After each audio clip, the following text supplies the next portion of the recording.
berjaga-jagalah 35 tahun. Kalau mau mendirikan rumah tangga, Mhm. kalau boleh lebih awal dari 35 tahun lah. Lebih kurang Oke. gitulah.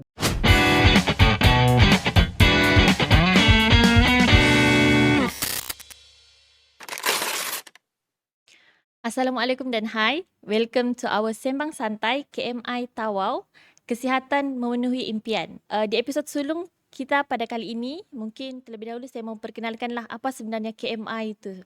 KMI atau Medical Center. Mungkin kalau orang baca KMI, dia adalah singkatan untuk kami. Sebenarnya tidak. Kita adalah sebuah hospital swasta di Tawau.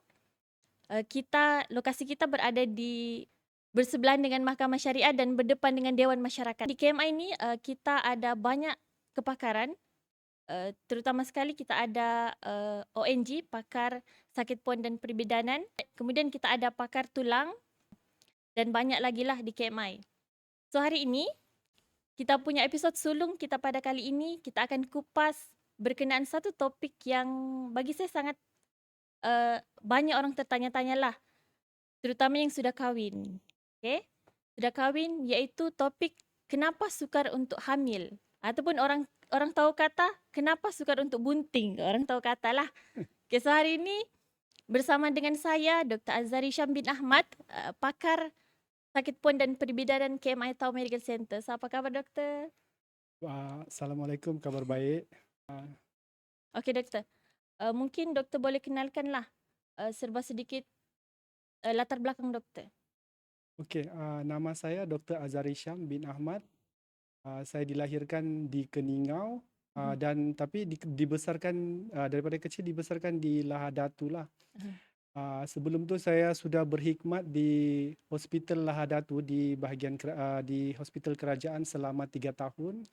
Dan kemudian apabila saya dapat tawaran untuk berkhidmat di Tawau, saya pun uh, ambil peluang untuk berpindah ke Tawau pada tahun 2023 lah untuk berkhidmat kepada masyarakat Tawau. 2023 Berkhidmat lah. ni tidak semestinya dalam kerajaan lah, tapi swasta pun kita kira berkhidmat kepada masyarakat juga. Okey.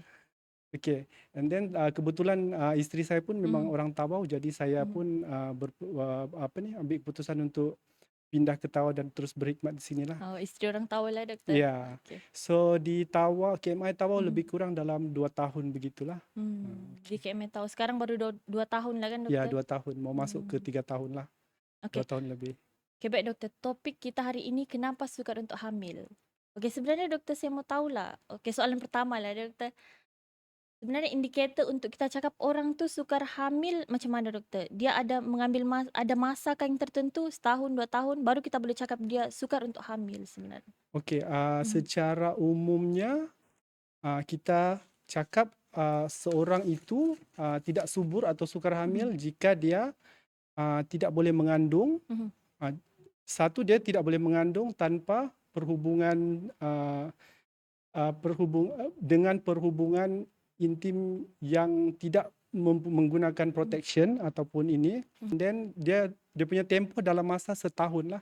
Kita secara umumnya anggap setahun tidak boleh hamil. Itu kita panggil dia kita cakap dia sukar untuk hamil lah. Tapi bergantung juga kepada ini. Kalau contoh dia sudah berusia ataupun dia ada penyakit, kita anggap kalau 6 bulan pun kira boleh sudah kita cakap dia tu sukar hamil. Jadi tidak semestinya 1 tahun lah. Untuk keadaan-keadaan tertentu mungkin 6 bulan pun kita sudah cukup untuk cakap dia tu kurang subur lah. Faham. Okay, sebenarnya doktor, punca-punca utamalah yang menyebabkan sukar untuk hamil. Okey, kalau kita tengok kebanyakan pesakit kita, dia anggap mungkin perempuan sahaja yang sukar hamil, tapi sebenarnya menyebabkan sukar hamil, tidak subur. Tapi sebenarnya punca tu boleh jadi daripada dua-dua lah, daripada lelaki maupun dari wanita. Kalau daripada lelaki, dia sebenarnya setinggi 30% begitulah. Daripada segi perempuan pula dalam 30%, dan lebih kurang 30% lagi dua-dua lelaki dan wanita, dan lebih kurang 10 hingga 30% Tidak diketahui apa sebabnya. Tidak diketahui. Walaupun cek semua normal, sudah berhempas pula suami isteri, tapi masih juga tidak boleh hamil dalam 30% lah. Okey, 30% kita tak tahu puncanya kan doktor? Kita tidak tahu punca. Maksudnya kita cek semua normal, tapi sukar juga hamil. So kita tidak tahu sebab apa. Okey, mungkin apa pendapat doktor berkenaan dengan kita berkahwin lewat usia lah doktor. So adakah itu berkahwin di lewat usia adalah salah satu punca yang kita Ya, boleh cakap dia sukar untuk hamil? ya itu betul. Kebanyakan sekarang ni sebab faktor kerja ya kan. Betul. Kebanyakan wanita dia kahwin lewat. Ah, Jadi salah satu juga punca utama ialah faktor usia lah.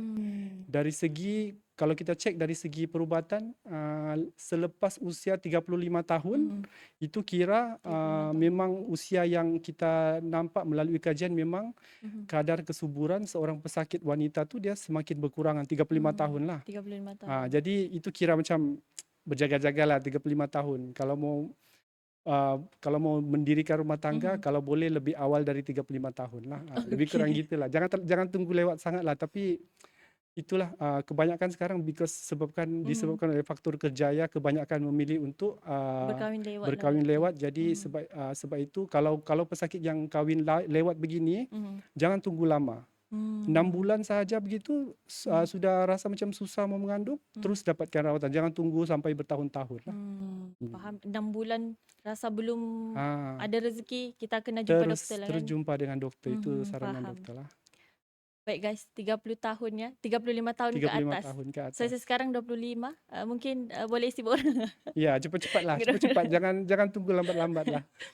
Okey doktor, saya ada dengar lah macam orang kata sukar untuk haid adalah salah satu kita boleh cakap punca utama. Kita boleh cakap dia punca utama sukar haid, dia sukar untuk hamil doktor. Betul ke tu? Ya, actually kalau haid atau datang bulan ni is a good indicator, maksudnya petanda bahawa seseorang wanita tu subur. Jadi maksudnya kalau dia setiap bulan ada haid, besar kemungkinan dia tu subur lah, maksudnya dia akan ada keluar telur.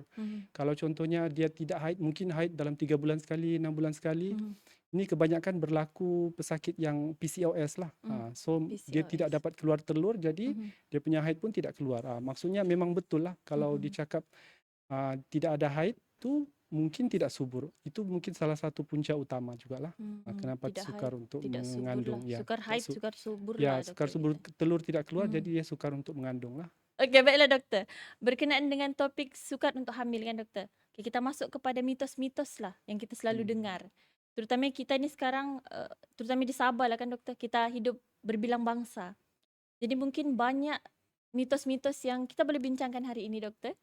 Okay, salah satu mitos tu antaranya kalau kita kerap guna minyak wangi, dia menjadikan macam mana ni menyebabkan benih lelaki mati tu. Macam mana tu doktor? Benda tu betul ke ataupun tidak?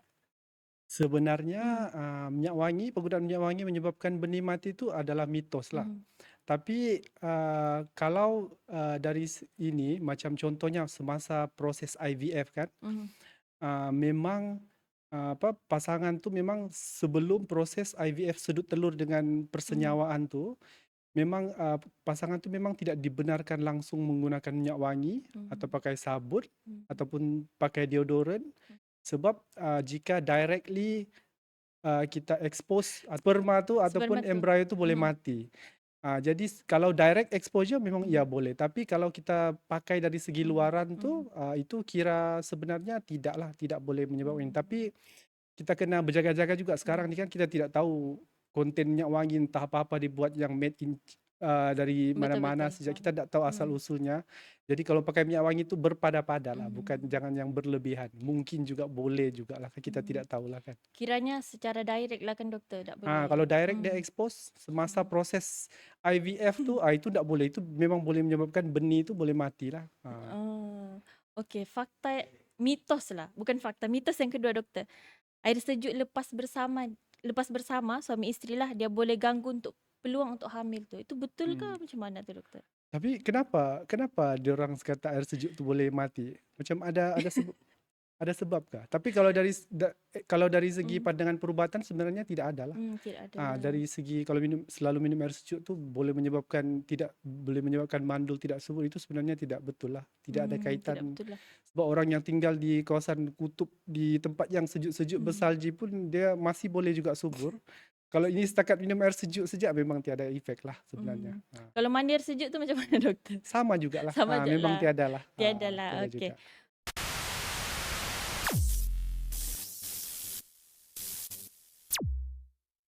KMI